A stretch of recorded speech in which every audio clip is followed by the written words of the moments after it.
I should probably take this down, huh? Hey, everybody, and welcome to another edition of Fun with Flags. I'm your friendly neighborhood soda, joined by the world's least knowledgeable sports fan that I know, 50 Shades of Geek. How you doing? One job, soda. One. You hush. I'm kidding. I'm kidding. Like it hasn't happened to me before, 1,000 times before. Right? How's it going, man? I'm fine. You know, again, hot, but getting used to the heat now. Yeah, no, Wes, we just got through our one of our hot spells. It's been raining on and off the last couple of days, so we're kind of like in the cool temperature right now, so I'm actually enjoying it. Cool for you. Get it? But however, this is not. No. No, but no, none of that shit. You know the drill. Come on. Might I request you have that at the ready in case we need it this episode? All right, I'm gonna stick here with my hand on the trigger. There we go. So, yeah, we're not here to talk about Seinfeld. We're not here to talk about the weather outside. As usual, every week, 59, we trade back and forth things about our sides of the world.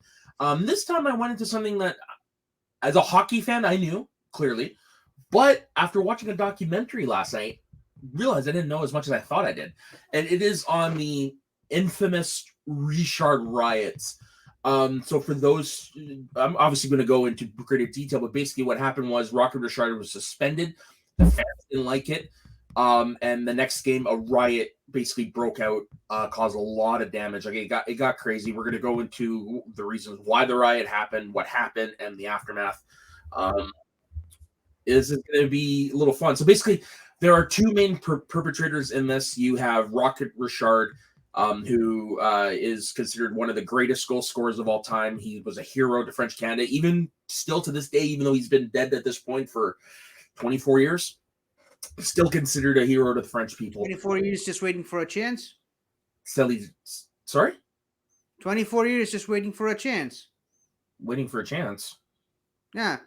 To tell her how I feel, maybe get a second glance. Oh, dear God. What song is that again? It's Alice. Who the fuck is Alice? Yeah, I'm sorry. I was thinking hockey. I wasn't actually thinking that. Yeah. So Rocket Richard was also the first hockey player in NHL history to score 50 goals in 50 games, which a lot of critics have said the only reason that this happened was because of the war and how a lot of great players went over to play to fight in World War II, and the French Canadians were left behind. Wait, there's hockey teams in the war? There were hockey teams in the war. Oh yeah, but what did they do in the war? Did they out hockey the Nazis? No. They played against hockey teams from either other countries or from other battalions or something like that. It was basically moral booster, just like you had big bands traveling around and some of that. Same idea. Okay.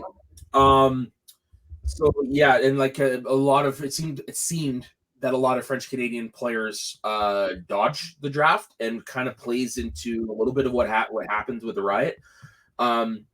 So as an aftermath leading into the last couple of years, so Rocket Richard missed over 20 games in the 1951 season due to injury, but he overcame another ailment in the playoffs.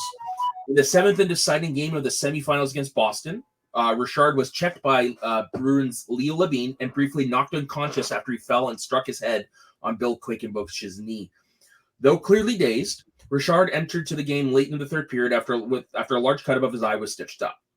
Canadiens coach Dick Irvin sent Richard back onto the ice in the final minutes of the contest, despite knowing Richard had suffered a concussion. Richard scored the winning goal in a 2-1 victory that sent Richard to the 1952 Stanley Cup final, or sent Montreal to the 52 finals. Following the game, a bloodied and still disoriented Richard was photographed shaking the hand of Boston goaltender Jim Henry, who was also showing symptoms of injuries from the series, and who appeared to be bowing to Richard following the Montreal player's quote-unquote unconscious goal. The photograph by Roger St. John is among the most famous images of Rocket Richard in history. This is one of the most famous hockey images, period. So that's him on the right. Him on the right in the white sweater. So just to give you an idea, like basically almost anything went at this time in hockey on the ice. Like you could get away with a lot of stuff, hence the blood. In the following season, Richard began with Richard in close pursuit of Nell Stewart's all-time NHL record of 324 goals. He tied the record in Toronto on October 29th, 1952 by scoring 2 goals against the Maple Leafs.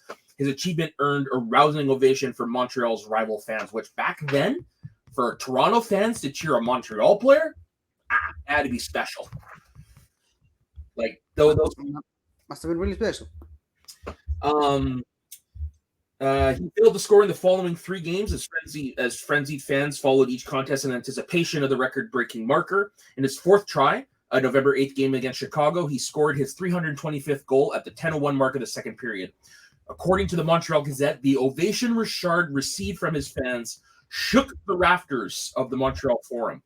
He finished the season with team-leading goals of 61 points and 28 goals, becoming the first player in NHL history to score at least 20 goals in his first 10 seasons. Now, Rocket Richard, man, was a vicious player, as you can see. Like, he had this look in his eyes. Like, look at this picture. They actually recreated it as a statue, but he had this look in his eyes that... But you see this guy skating in your direction, you get the hell out away from him. Yeah, I've actually seen the statue that this is modeled after in real life, and it's terrified the living shit out of me. Because it had that look in his eyes like, oh, he's going to come to life and beat me. Use me as a hockey puck. Yeah. All right. So, and then a little bit on Clarence Campbell, who is, as I found out, is a piece of crap. So Clarence Campbell was president. Hey, I know that cup. Yeah, right. Clarence Campbell was president of the NHL from 1946 to 1977. He was also a decorated war veteran. Served in the Canadian military. And also prior to becoming president of the NHL, he also was a referee, which I didn't know this until this morning. Clarence Campbell worked as a referee in the NHL from 1933 until 1939. He officiated some historic games, and this is the one that blew my mind, such as the game in 1937, when the great Howie Morenza's career was ended when he broke his leg, an injury that eventually led to his death. I didn't know he was a referee in that game. Basically, what happened was Howie Morenz, who was before Richard, Morenz was the guy, good 20 years before Richard. But what happened was him and another player, they were going into the corner, kind of got slipped. Morenz slipped. His leg got caught in the boards and it broke in several places. That effectively ended his career. He died several months later in the hospital from blood clots, but a lot of people say in reality it was from a broken heart because he couldn't play the game he loved anymore. In other words, he lost the will to live. More or less, it's what it appears like. It is definitely what it appears like. Okay, and also a little bit more on Campbell. He also refereed a rough playoff game between the Montreal Maroons and the Boston Bruins, in which Bruins Dick Clapper used his stick on a player. Angry at Clapper's action, Campbell called Clapper a profane name, which brought a powerful punch from the Hard Rock defenseman that knocked Campbell to the ice. Campbell, aware of his provocative action, then submitted a very lenient report on Campbell, and NHL President Frank Calder only gave Clapper a fine as a result. However, right afterwards, the owner said, yeah, we want him out as a referee, and that was it. And also one of the, besides the Riot, the other big major contribution that he had to the NHL is he was one of the men responsible for expanding the league from 6 teams, the original 6, to 12 in 1967, and the league's never looked back since. Was it the right call, though? Oh, totally. Because now the league's up to 32 teams, majority of them are in the United States. Like it was a good thing because you brought in markets like LA, you brought in Pittsburgh, you brought in Philadelphia, you brought in Minnesota. Several of them didn't last, unfortunately, like Oakland. That didn't last long. Yeah, no, I out of those 6 teams, only one of them franchise is no longer around. It's not that bad. All right, so the inciting incident, basically was all happened on the ice on March 13th, 1955. So one of the things, like I mentioned earlier, is basically Richard, every game he would face racism from players and fans. Like he was hated because everyone hated the French for whatever reason. Go figure. A lot of people still do, just saying. Why? I don't get it. Because people are. It's not like those people are any better. People are racist by nature. So just to give you a little idea of like why the blow up happened, teams reportedly sent players onto the ice to purposely annoy Richard by using ethnic slurs, hooking, slashing, and holding him as much as possible. Throughout his career, Richard was fined and suspended several times for retaliatory assaults on players and officials, including a $250 fine for slapping a linesman in the face less than 3 months before the infamous game. So the game itself. Well, March 13th, 1955.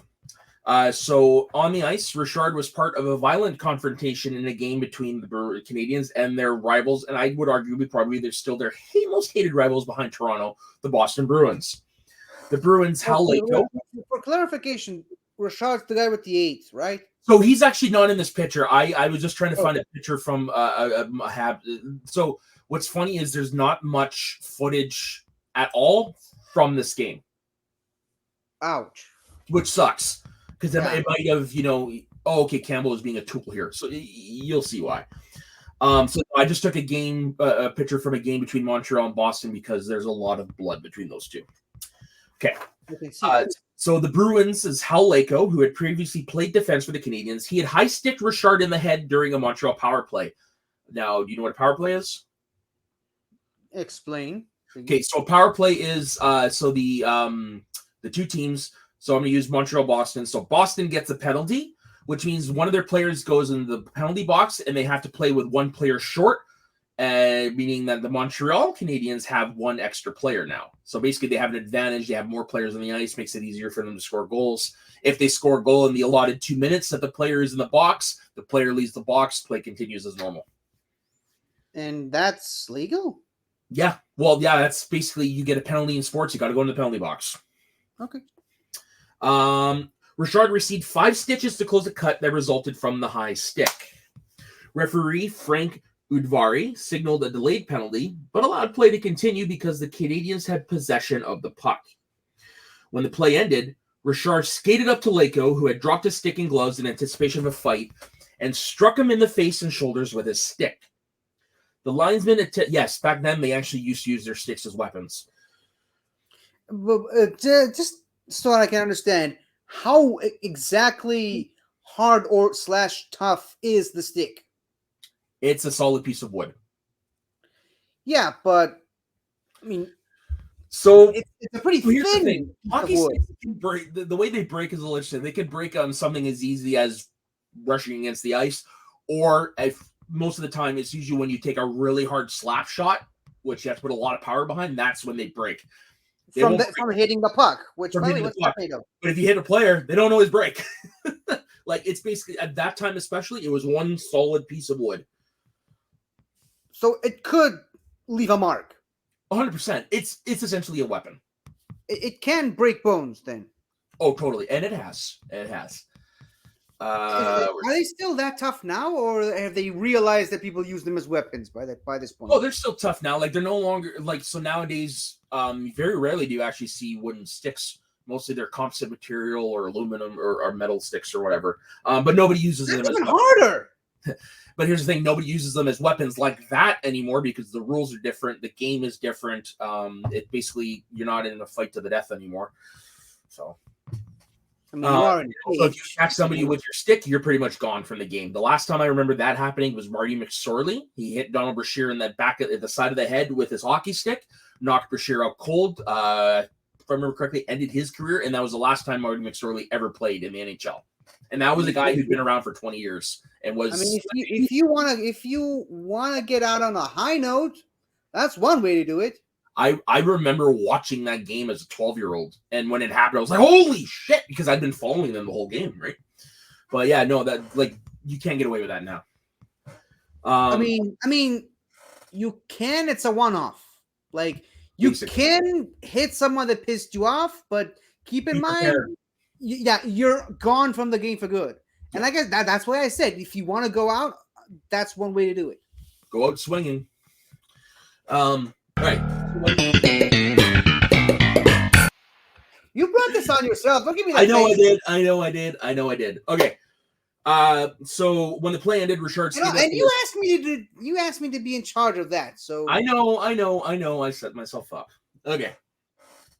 When the play ended, Richard skated up to Leko, who had dropped his stick and gloves in anticipation of a fight, and again instead struck him in the face and shoulders with a stick. So the linesman attempted to restrain Richard, who repeatedly broke away from them to continue his attack on Leko, eventually breaking his stick over his opponent's body before linesman Cliff Thompson corralled him. Now, this is where things changed. Richard broke loose again and punched Thompson twice in the face, knocking him unconscious. In the same game. A referee, in the game, he knocked the referee unconscious. You don't do that. Richard then left the ice with the Canadiens. Don't bite the hand that, what's a good term for referee? Don't bite the hand that feeds you. Decides your fate. I don't know. Yeah. Don't bite the hand that feeds you. I was looking for something specific to referees. Oh. Don't bite the hand that blows the whistle. Yeah, it's as good as anything. Because I'm used to football, the real football, where they hold up a card. Not the American thing. Yellow card. Red card. Green card. Sorry. Bingo. Old Robin Williams joke. Okay, and there we go.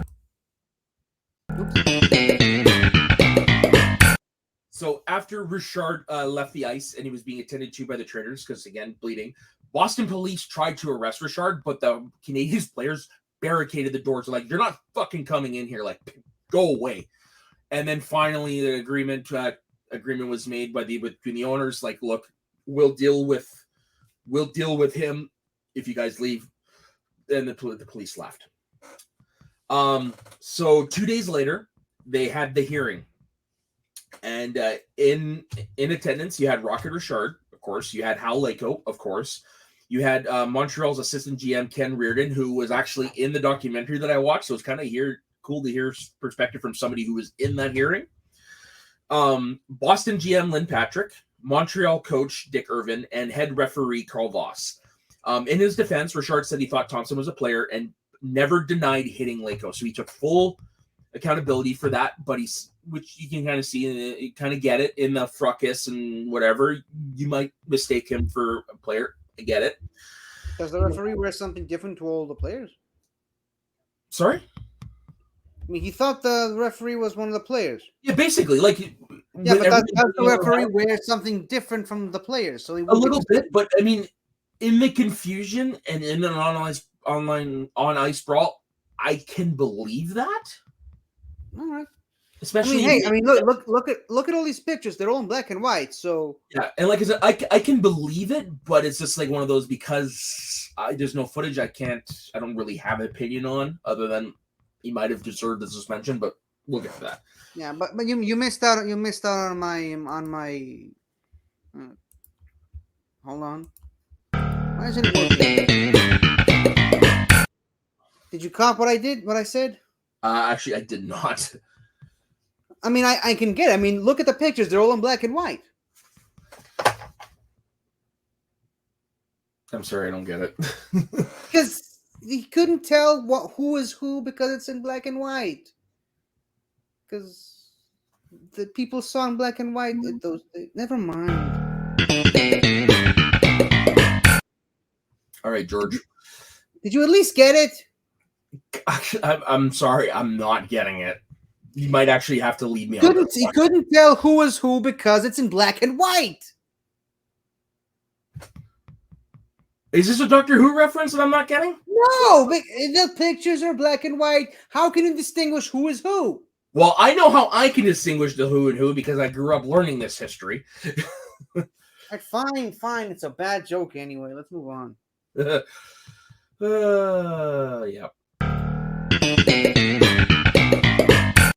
Okay. If someone watching this, please take a shot every time that happens. All right. So the thing about this hearing is they never actually took down any notes. So what really went on in this hearing, nobody really knows. It sounds annoyingly convenient, this whole situation. Right. And no footage of anything, no notes of the hearing. Well, the hockey game is one thing. because it's 1955, man. TVs weren't the big thing. Radio was still the main way to listen to your hockey games. Are there leftover radio recordings or broadcasts of the game? Not that I know of. It was never mentioned in that documentary thing. I've never come across anything. Because it sounds suspiciously like it would make a good Doctor Who episode. I'm just saying. Well, no one remembers what happened. You're right in the convenient part, because it basically was well known. It's at this point that Clarence Campbell was a dictator. He hated the French, was purposely going after Richard. So I mean, it kind of makes sense. So yeah, like I said, nobody really knows what went down in there.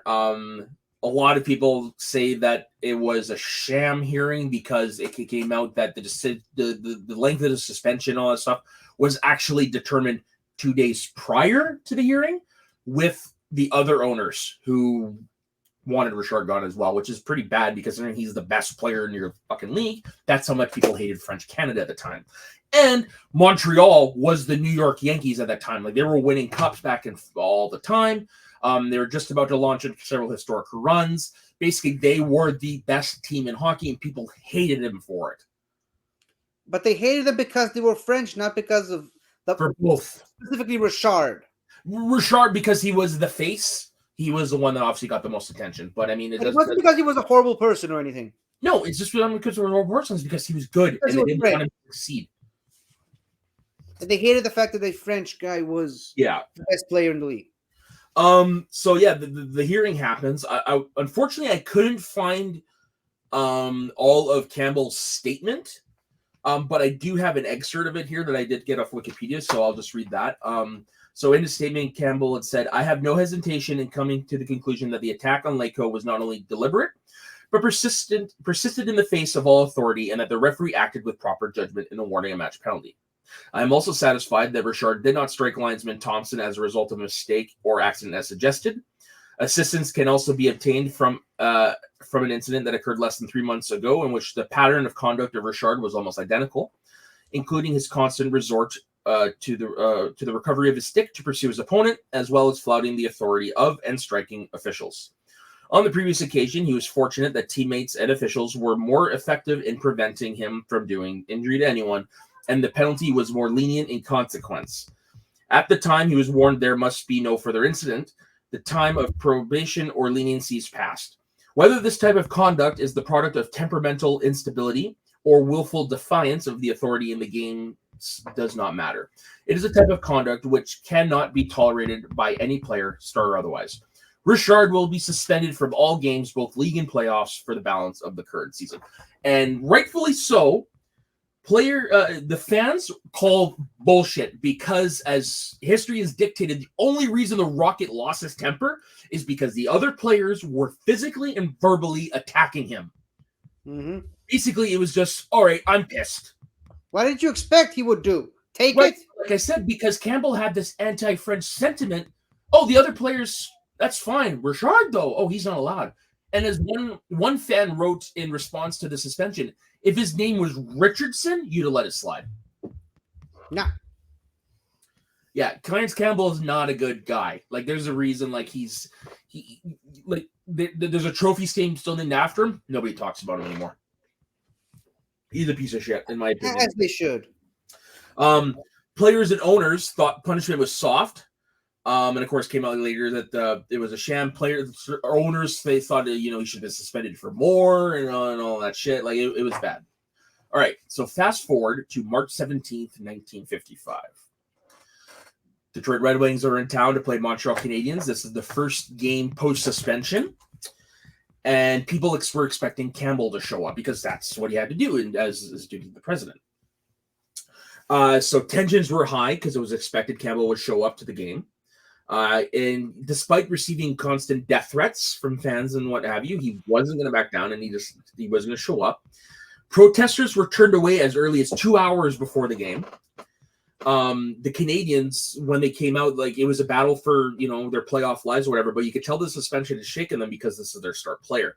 And because they knew of the tensions going on in Montreal, because this one thing I didn't get into is that at that time in Montreal, like everyone thinks Montreal's French, but at that time it was the English that ran the town.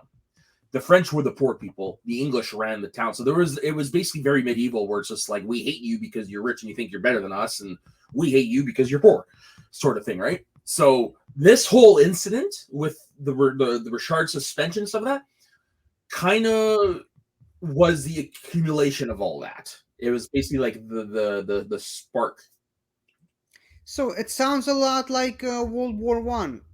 In a way, but with like tensions were already at a boiling point, and 100%. Only took one spark to light up the flame that changed the world, essentially. Yep, and a lot of people think Campbell knew what he was doing going into this day.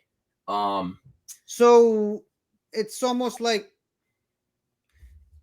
probably a weird comparison, but it's almost like Hitler deliberately started World War One.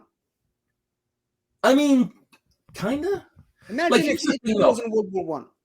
I will say this with Clarence Campbell: with this particular moment, he was damned if he did, damned if he didn't. Because if he didn't show up to the game, people would say he was a coward. But if he showed up to the game, people might think, he's there to rub it in their faces, sort of thing. So it's like he really had no choice. But so the game starts. The Habs are down 2-0, and 6 minutes into the game is when Campbell shows up. Now, what is interesting about this is a man who historical record has that this dude was punctual, never late for anything, but he was 6 minutes late to this game. Makes you wonder. That was intentional then. Makes you wonder, because at that point, all the focus was on him. Mm-hmm. And when people start noticing he's there, the crowd starts to boo and fans start throwing stuff at him for 6 minutes. But that dies down. The period's over. It's 4-1 Detroit. But the crowd starts going crazy again.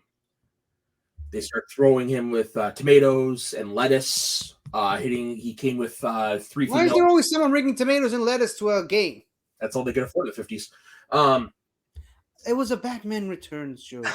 I know. I failed. I'm sorry.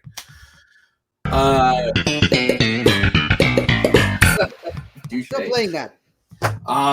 So no, Campbell he arrived at the game with 3 female companions. One of them was his fiance/secretary at the time. He had the Mariner, stayed with him until his death. Yada yada yada. So for 6, so people were throwing shit at him. It's getting pretty bad. One member of the crowd who they gave his name in the documentary, but for God's sakes, I couldn't find it this morning.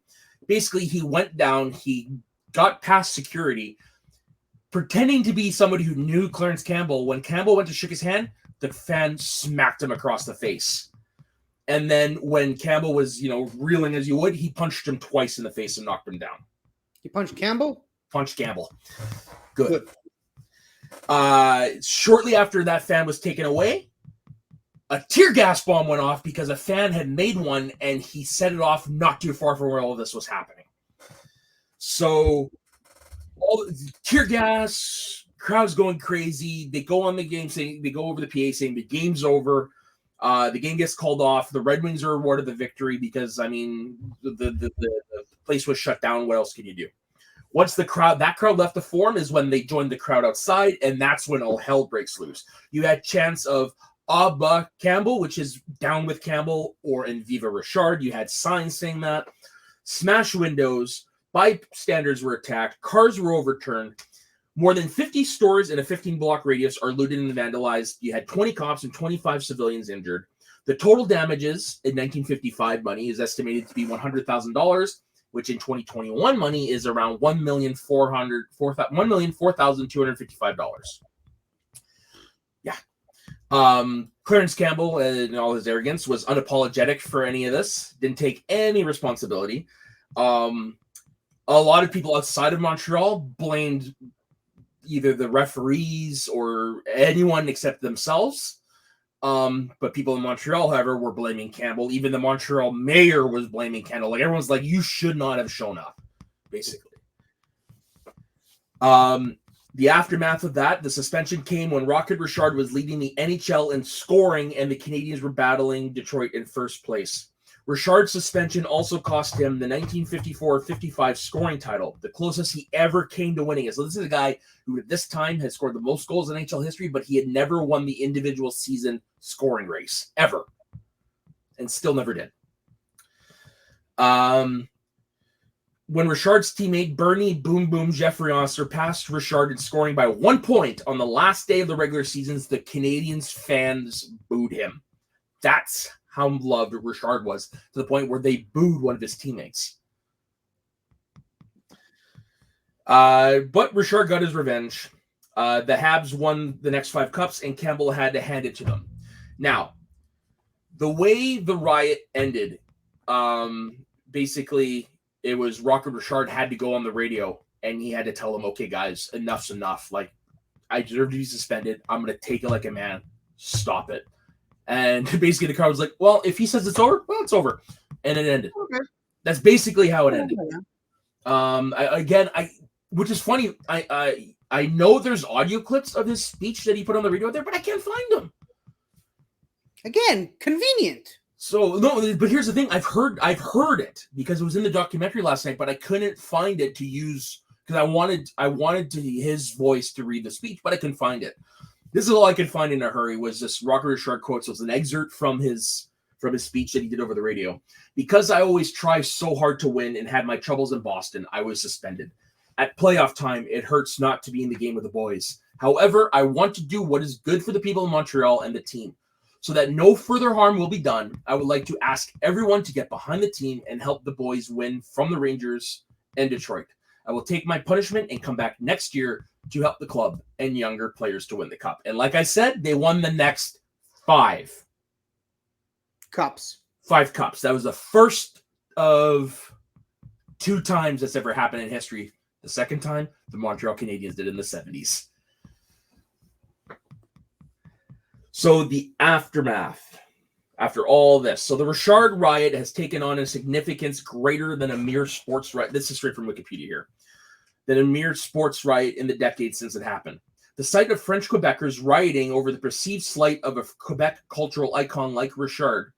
While I'm reading this, I'm going to air some things from that riot. So this is the tear gas. Mm-hmm. Newspaper headline: Richard goes insane, clubs Laco. This is the thing leading up to it. Down with Campbell.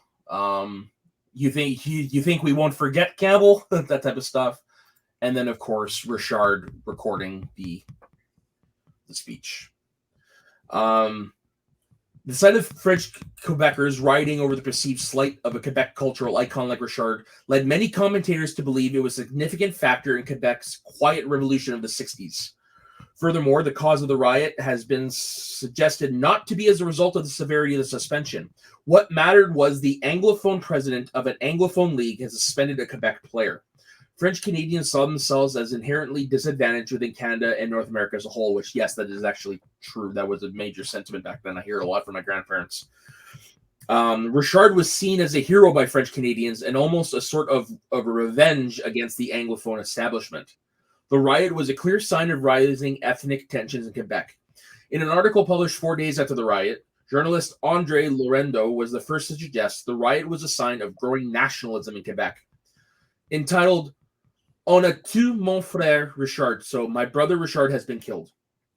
Laurendo suggested that the riot betrayed what lay behind the apparent indifference and long-held passiveness of French Canadians. On the other hand, Benoit Melancon argues that the riot has become part of the Rocket Richard myth and has taken on an importance that, in retrospect, is far greater than it actually had when it happened. He asserts, had there been no riot, it is doubtful there would ever have been a Maurice Richard myth. Bullshit. The riot ended up taking on greater significance as time passed, but not for the reasons many non-academic commentators believe. Richard was in danger of being forgotten in the years immediately after his retirement, so he promoted himself and his nascent myth excessively, which I still call bullshit. You go to Quebec, yeah. man. Even I gotta call bullshit on that. You go to Quebec, man, like Richard's everywhere still. There were Maurice Richard skates and jackets, but there were also rocket ashtrays, rocket transistor radios, and Rocket Richard condensed tomato soup. Moreover, these products changed throughout history. The principal impact of the trade in Richard has been the transformation of Richard into a product, then into a label, and ultimately into a myth. He concludes by suggesting the riot is now something it was not. The riot has become the key moment in turning Richard from a mere hockey player to its symbol of political resistance. Even if Richard himself was probably apolitical, and according to his book, definitely not for an independent Quebec. According to this popular narrative, for the first time, the people of Quebec stood up for themselves, especially English Canada delights in anachronistically announcing that this was the beginning of the 60s Quiet Revolution. Perhaps the best way to explain how the interpretation of the riot changed is by looking at the change in the public perceptions of its antagonist. It was necessary to overlook some of Richard's character traits and to rewrite several episodes of his career in order to elevate him into mythical figure, which, again, I call bullshit, because if you see anything from that, you see his actions were warranted. Yeah. The dude was being come at from all sides, from players, from opposition coaches, from high-ranking officials, from opposing fans, racial slurs. Like, come on. And even in his shoes, I would have done the same thing. I probably would have punched the ref, but I would have lost my temper, and I have a very notorious French-Canadian temper. Anyone would. Yeah. So in the aftermath, like I said, the Canadians won 5 cups. Rocket Richard, to this day, is still considered a cultural icon. This is the statue I was referring to. I've actually seen the statue up close. It is terrifying. And I mean in a good way, because it captures the Rocket. It looks terrifying in the picture. It's basically this picture. Just, as a statue. Yeah. And, of course, the Montreal Forum, where all this took place, is hallowed ground. It is basically, because hockey is religion here, and this might as well be the Vatican, to the point when they opened up the Bell Center, which I think now is the Molson Center. The original Forum is still standing, however, it's been turned into a shopping area. But they kept some of the old remnants of the Forum behind, and I have been to this building, and it is one of the great experiences of my life, because they kept center ice, where the Canadians hoisted the cups, and they kept a section of actual seating from the Forum. And if you look closely, right at the bottom of the stairs to the right, there is a statue. That is a statue of Rocket Richard sitting on the bench, waiting to jump over the boards to join the action. Where? So if you look, the bench, yeah, I can see that. Yeah, the bench, yeah. So like I said, it doesn't resemble the Forum, but when you get on that spot, it's like you can feel the ghosts of hockey past. You can feel Beliveau, you can feel Maurice Richard, you can feel his younger brother Henri, who actually had he's not as lauded as Richard, but he had a longer and better career. He holds the record for the most Stanley Cups held by an individual, I think, still, with 11. Might not be wrong on that. But you go there and like you can feel it. You can close your eyes and picture yourself back in the heydays of the Montreal Canadiens. It is a cool experience. I got pictures of my fam, my dad, his brother, and their sisters in there. Like it was a cool moment, man. And like I said, unfortunately, Rocket Richard had passed away in 1999. However, he did get a chance to receive one last thank you from the fans, and that was in 1995 when the Forum closed. The very last game, they brought out all the old players who were still around and had a passing of the torch moment. I have saved up here when Rocket Richard was announced. I would rather show you just, I don't think I can convey just how important this man is to French Canadians, but I think this clip does. So allow me to share it. It should be public domain, so I hope to God we're not going to get struck for this. Doubt it, but it's a must for this story. I mean, as long as we commentate over it. 100%. Et maintenant, Monsieur Hockey, nommé 14 fois au sein des 2 équipes d'étoiles de la Ligue nationale, vainqueur de this is 1990. Talking too fast, I can't understand him. Premier marqueur de 50 buts dans l'histoire. Basically, he's listing off his Il accolades. fut le symbole de tout un peuple qui se reconnaissait dans ses exploits et sa personnalité. While showing all the accolades. Il marqua 5 buts dans un match et reçut même For those in the audience, we literally have to talk about what we're seeing so we wouldn't get copyrighted. Yeah, basically they're showing up old pictures of his career. They're hyping up all the scoring records Yeah, he that's had. the picture you showed earlier. That's another famous picture of Richard. That's him with the cup. That's the picture again. So that's him. I'm getting goosebumps just right now because I know this. So remember, this is like the equivalent of the Colosseum, the Roman Colosseum, having the glass show.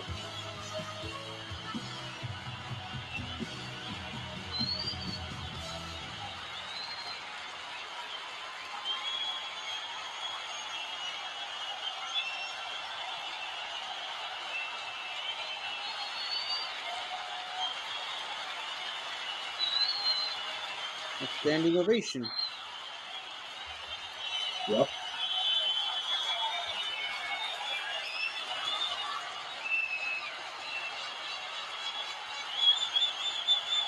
Now, clearly, I'm not going to play the whole thing, but you know how long the ovation lasted? How long?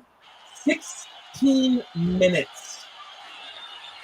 That's a hell of a long time.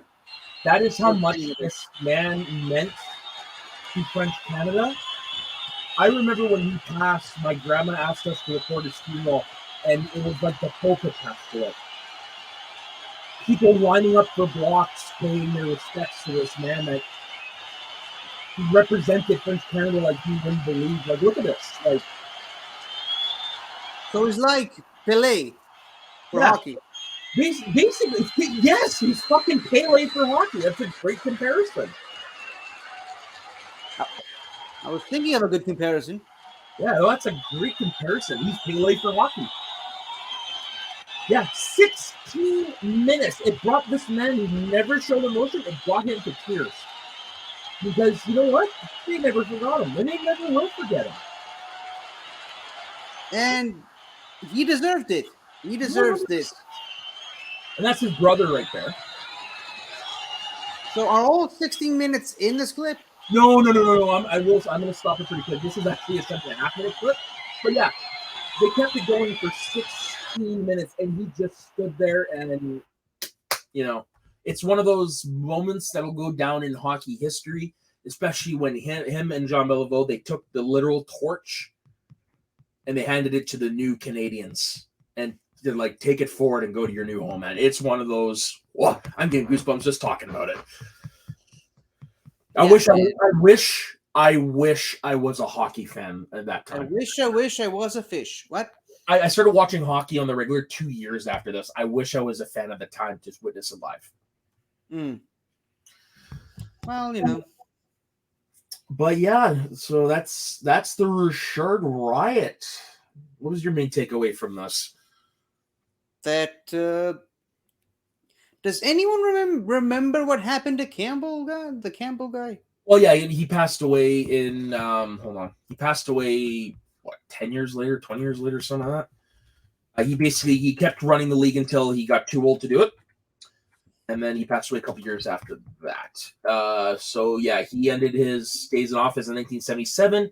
He died in 1984. And again, does anyone remember him? Well, you have to be a true hockey. You have to know your hockey too. Let me rephrase that. Does anyone remember him fondly? Probably not. As they should. That was my takeaway from this. I did actually catch this while doing a little bit of research on him. In 1976, Campbell was charged with bribing Senator Louis Giguère in the Sky Shop scandal. Don't know what that is. He was convicted, but the NHL paid his fine, and he served no time because of his age. Yeah. But if you are interested, I will send you the link to that documentary I watched last night. It's only like an hour long, but it goes more into depth into what I discussed here. And you hear from the voices of people who were there because this documentary was made, I think, in the late 90s. So you hear Dick Irvin Jr., whose dad was the coach. You hear from him. You hear from Canadians assistant Doug Reardon, who was in the room.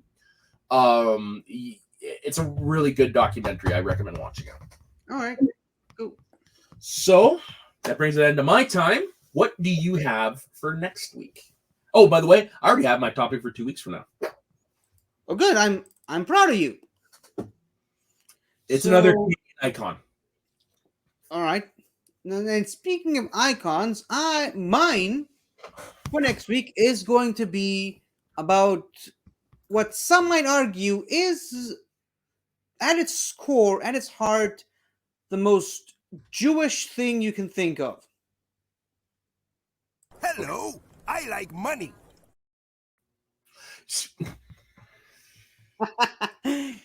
Wow, way to live in just stereotype, my friend. Yeah, we're gonna do it. We now, to clarify, this isn't going to be the stereotypical Jew. All right, we're just going to talk about Israeli and, by extension, Jewish currency. Oh, like the shekel. Like, I honestly don't know how many people are aware that the shekel is not only still exists, but also it is the main official currency of the state of Israel. Like, I remember a couple of years ago, our good friend Evan, goal leader, he had no idea that shekels were still around. Yeah. So we're gonna dang it, my wallet's over there. But yeah, we're just gonna talk about. Hold on. If I could just do this. I know I don't usually do this, but here we go. So we are basically going to talk about this. The irony of this is you get mad at me whenever I do this to you, but it's okay if you do it. I take no pleasure in doing this now, but yeah, this is.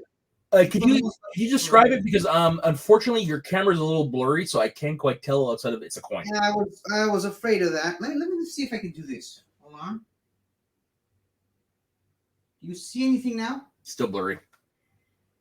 Dang it. So this is a 10 agoras, which is essentially pennies, 10 pennies, but the actual shape of it is the shape of the original shekel. Oh, from like ancient times, or in other words,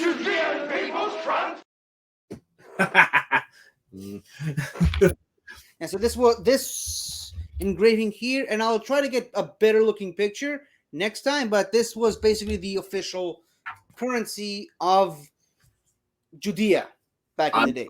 Okay, I'm actually looking forward to this because I wasn't expecting a proper history lesson. I'm not going to reveal what my next topic is, but I will show an image of a really cool statue. No, don't do it. Save it for your review. No, I'm not going to say what it is. I want to show you the image, and I want to see if anybody in the comments will get who I'm going to be talking about. This is because this statue is so cool. But if you show it, it's a dead. It'll probably will. I don't know. I doubt you've heard of this guy. I don't want to be spoiled still. I'll keep the picture, but let's just say it is one of the coolest statues I've ever seen in person. Cooler than the Richard statue? Yeah. You'll see why. You'll see why. And I will delete it from the overlay so you don't see it. Okay. All right. So next week, 50 will be teaching me about Jewish money. This will be pretty fun. Yep. All right. I just want to play that clip again. Hello, I like money. Also, I have watched the first 3 episodes of that SpongeBob DVD set.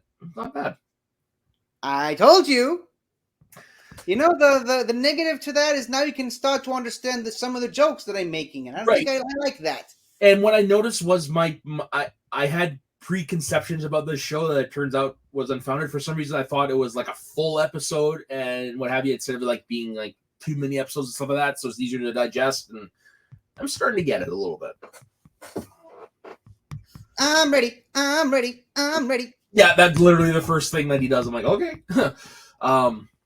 But yeah, so I'm going to start off with my plugs, and then I'll let 50 do the wrap of the show because he's good at mentioning everything. So yeah, so for myself, soda_the_saxman, Twitter and Instagram. I'm not jumping ship off Twitter like everybody else is because I'm not a lemming. I will wait till Twitter actually dies. And then you can also find me on this. What's happening on Twitter now that I don't get? Elon Musk is keep driving into the ground, and people are constantly looking for other alternatives to Twitter. I think we're on the 5th one since Elon Musk has bought it, and the previous 5 have pretty much gone away. So I don't have any high hopes for Threads, which is what everyone is clinging on to now. Basically, until the app actually dies is when I will jump off. Until then, Yeah, I think everyone's being a little ridiculous here. And I hardly ever use Twitter, so I don't care. And then, so Twitter, Instagram, and then you can find me on this channel doing all sorts of stuff with 50. And then over on the So Diggin' Wrestling channel as well. Cool. And you can find me every Thursday on this show, Fun with Flags, and every Monday on my show, the greatest show in the galaxy, with this guy as my co-host for the entire month. And also, I talk even more Doctor Who on my own YouTube channel, 50 Shades of Geek, where I do weekly reviews of every single episode of Doctor Who from 1963 all the way to 2022. And hopefully by the time this uploads, my dispute against the BBC over one of the most recent one I uploaded will be resolved, because dang it. And you can also check out all the other wonderful channels on this thumbnail right here, just not counting myself and Northern Jimmy Group and Soda and Dagan's channel, which I'm just now realizing the logo kind of looks like 50 Dagan Wrestling. I don't know if that's intentional or not. But yeah, you can also check out Something to Talk About, Galaxy Geeks, Multiverse of Geekdom, Movie Lovers Unite, The Midnight Cinema, I Promise That Wolf Has a Head somewhere, and of course, A-Town Reviews. And remember, we all did this for the love of this guy right here, our dear departed friend, Ben Rayner. And all we ask of you, Soto, do you want to do the honors? Let your geek flag fly, man. That's really what we're all here for. If we don't show off what we're passionate about, we're just faceless robots. And Ben was the one that showed us that way. So, in honor of him, man, let it fly. Yeah. And I guess I'm the one ending the episode. All right, folks. It's your turn. Brain fart. All right, folks. We'll see you next week on Fun with Flags, man. Like I said, let it fly, man, because that's really what gets us all through the day, is enjoying the things we love. Bye, folks. Now, as I play the video.